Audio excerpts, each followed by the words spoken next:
Hello friends, स्वागत है आपका एक बार फिर से आपके अपने लीगल चैनल सोच पर प्रहार में। दोस्तों, मैं पिछले कुछ दिनों से मसूरी गया हुआ था, इसलिए आपके लिए वीडियो नहीं ला पाया। अभी आज हम फिर से एक बहुत ही इंपॉर्टेंट टॉपिक पर बात करेंगे।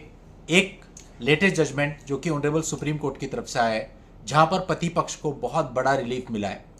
और आप में से बहुत सारे लोग होते हैं जो अपनी परिस्थितियों को मैच करते हैं, और करना भी चाहिए, क्योंकि कोई भी जजमेंट जो होता है उसका केवल वर्डिक्ट आपको लाभ नहीं देता। आमतौर पे लोग क्या करते हैं, केवल ये देखते हैं कि वो जजमेंट क्या आया, ठीक है, और उसको अपने मामले में यूज कर देते हैं। लेकिन अगर उसकी परिस्थितियां आपके मामले से मैच नहीं करती हैं तो उस जजमेंट को कोर्ट मानेगा नहीं। तो इसलिए जरूरी होता है कि उस जजमेंट में जो फैक्ट्स हैं वो आपको मालूम हो, ताकि आप ये कंपेयर कर सको कि आपके फैक्ट्स भी उसके सिमिलर हैं, तभी वो जजमेंट केवल आपके काम आ सकता है। तो आज एक ऑनरेबल सुप्रीम कोर्ट का लेटेस्ट जजमेंट अभी कुछ ही दिन पहले का आपके सामने रखने वाला हूँ।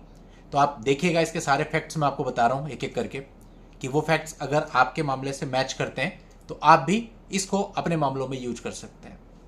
दोस्तों, आपको पता है कि जब आपकी पत्नी के साथ आपका डिस्प्यूट होता है तो सबसे पहले वो अपने मायके जाकर के आपके ऊपर केसेस फाइल करती है, जिसमें पुलिस को कंप्लेंट करना एक बेसिक चीज है।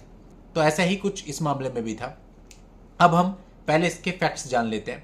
और फैक्ट्स जानने से पहले आपको कहना चाहूंगा, आपने अभी तक भी चैनल को सब्सक्राइब नहीं किया है तो फटाफट चैनल को सब्सक्राइब करके नोटिफिकेशन बेल पर जरूर क्लिक कर लें, ताकि आपको इस प्रकार के वीडियोज की निरंतर जानकारियां मिलती रहे। तो दोस्तों, अगस्त 2012 में दोनों पक्षकारों की शादी हुई थी। 1 नवंबर 2013 को उनके यहां पर एक पुत्री का जन्म हुआ। पत्नी का यह कहना था कि शादी के बाद 8 वर्ष तक वो लोग खुशी से रहे, लेकिन बेटी के जन्म के बाद उसका व्यवहार बदल गया। और शादी के लगभग 10 साल के बाद मार्च 2023 में पत्नी ने अपने पति और ससुराल वालों के खिलाफ शिकायत दर्ज कराई थी, जिसमें उसने बताया था कि विवाह के समय उसके परिवार वालों ने 4.5 लाख रुपए नगद, 90 ग्राम सोना और घरेलू सामान दिया था। पति ने सास ससुर, ननद और ननद के पति की बातों से प्रभावित होकर उसके साथ अभद्र व्यवहार करना, गाली गलौज करना, मारना पीटना शुरू कर दिया था, तथा 4 लाख रुपए की अतिरिक्त दहेज की मांग उससे की जाती थी। तो इन एलिगेशंस के आधार पर एक FIR under section 498A, 323, 504, 34 IPC और 4 डीपी एक्ट के अंतर्गत दर्ज हो गई थी। अब इसमें इन्वेस्टिगेशन हुई और उसके बाद चार्जशीट फाइल हो गई। चार्जशीट के बाद मजिस्ट्रेट ने इस मामले में संज्ञान ले लिया। अब इसके बाद पति पक्ष अपनी तरफ से क्वैशिंग पिटीशन लेकर के तेलंगाना हाईकोर्ट में आया था। 20 फरवरी 2025 को तेलंगाना हाईकोर्ट ने क्वैशिंग करने से मना कर दिया और उनकी इस पिटीशन का डिस्पोजल कर दिया, और उनको कहा कि आप नीचे वाली कोर्ट में जाकर के डिस्चार्ज फाइल करो, उसके लिए आपको लिबर्टी है। अब ये कुछ रिलीफ तो हुआ नहीं, क्योंकि तो अगर वहां पे नहीं आता हाईकोर्ट में तब भी उनको लिबर्टी थी, डिस्चार्ज तो फाइल कर ही सकते थे अगर उन्हें करना होता तो इस वजह से इस आदेश से क्षुब्ध होकर पति पक्ष ऑनरेबल सुप्रीम कोर्ट में आया। अब ऑनरेबल सुप्रीम कोर्ट ने सबसे पहले पत्नी को नोटिस किया। नोटिस की पर्याप्त तामीली होने के बाद भी जो पत्नी थी वो ऑनरेबल सुप्रीम कोर्ट में प्रेजेंट नहीं हुई। अब उस पिटीशन के आधार पे, एफआईआर चार्जशीट के आधार पे ऑनरेबल सुप्रीम कोर्ट को मामला तय करना था।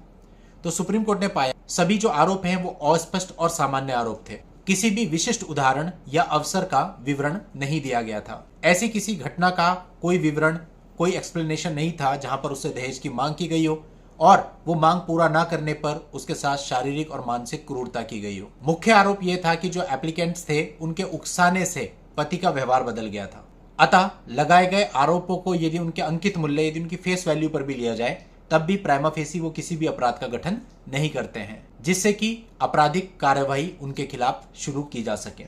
और इसके अतिरिक्त ऑनरेबल सुप्रीम कोर्ट ने बहुत सारे पुराने जजमेंट्स का भी यहां पर हवाला लिया और कहा कि हाईकोर्ट ने कानून की प्रक्रिया के दुरुपयोग को रोकने के लिए अपनी शक्ति का प्रयोग ना करके गलती करी है। और इसके साथ ही पति पक्ष की जो पिटीशन थी उसको एक्सेप्ट कर लिया, मतलब जो एप्लीकेंट्स थे उनके नाम क्वैश कर दिए गए और उनके ऊपर से सारी कार्यवाहियों का अंत हो गया। दोस्तों, ये जजमेंट अभी हाल ही में 16 दिसंबर 2025 को आया है और उन सभी लोगों के लिए बहुत उपयोगी है जिनके साथ सेम ऐसी सिचुएशन है जहां माँ बाप को और बहन को, बहन के पति को यही सब इस प्रकार के अस्पष्ट आरोप लगा करके इन्वॉल्व किया गया है।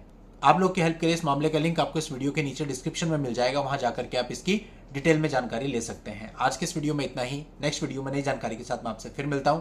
तब तक के लिए goodbye and thank you for watching. Take care.